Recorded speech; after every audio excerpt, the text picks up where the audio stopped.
যখন আমরা আপনাদেরকে বলি কিছু হারাম বিষয় উল্লেখ করি যে ভাই দাড়িটা চাচেন কেন, দাড়িটা রেখে দেন, এটা হারাম।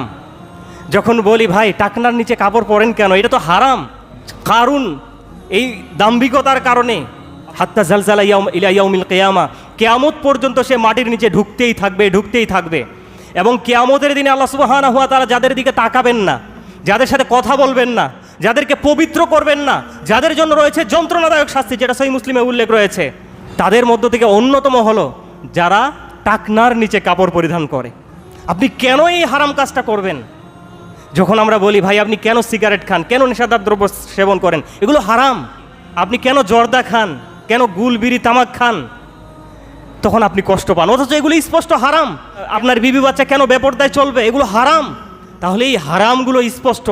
আমরা বলি, আপনারা হয়তোবা আমাদের প্রতি ক্ষুব্ধ হন যে আমাদের জন্য হুজুরেরা দিনটাকে, দুনিয়ার আনন্দটাকে সীমিত করে দিয়েছে, কিছুই করতে পারি না, এটাও হারাম সেটাও হারাম, দুনিয়াতে আর বাকি কিছু থাকলো না আনন্দ আর আরামায়েশের।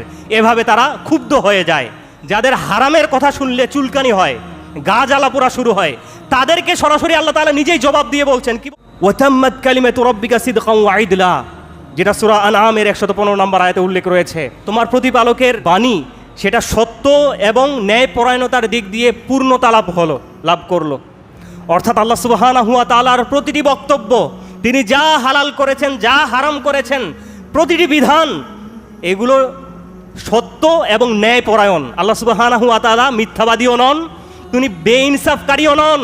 তিনি যা দিয়েছেন আপনার আমার কল্যাণের জন্য দিয়েছেন, আপনার আমার মঙ্গলের জন্য দিয়েছেন। লা মুবাদ্দিলা লিকালিমাতিহি, আল্লাহর বাণী পরিবর্তনকারী কেউ নেই। কেউ আছে আল্লাহর বাণী পরিবর্তন করার মতো? আল্লাহ তাআলা হারাম করেছেন, তার রাসূল সেগুলোকে স্পষ্ট করেছেন, এগুলোকে পরিবর্তন করার মতো ক্ষমতা কে রাখে? সম্মানিত সুধী, আল্লাহ সুবহানাহু ওয়া তাআলার বাণী পরিবর্তনকারী কেউ নেই। ওয়া হুয়াস সামিউল আলিম, তিনি হলেন সর্বশ্রোতা এবং সর্বজ্ঞ।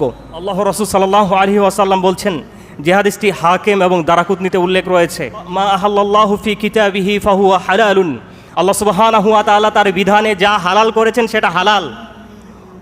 ওয়ামা হাররামা ফাহুয়া হারামুন, তিনি যেটা হারাম করেছেন, নিষিদ্ধ করেছেন, সেটা হারাম। ওয়ামা সাকাতা আনহু ফাহুয়া আফিয়াতুন, তিনি যে বিষয়ে চুপ থেকেছেন সেটা ক্ষমা।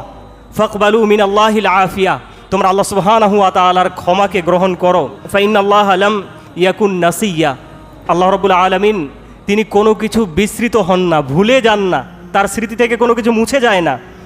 সম্মানিত সুধী, এখানে আমাদেরকে আল্লাহ রাসূল সাল্লাল্লাহু আলাইহি সাল্লাম বলে দিয়েছেন যে সমস্ত বিষয় হালাল সেগুলো আল্লাহর পক্ষ থেকেই হালাল, আর যেগুলো হারাম নিষিদ্ধ সেগুলো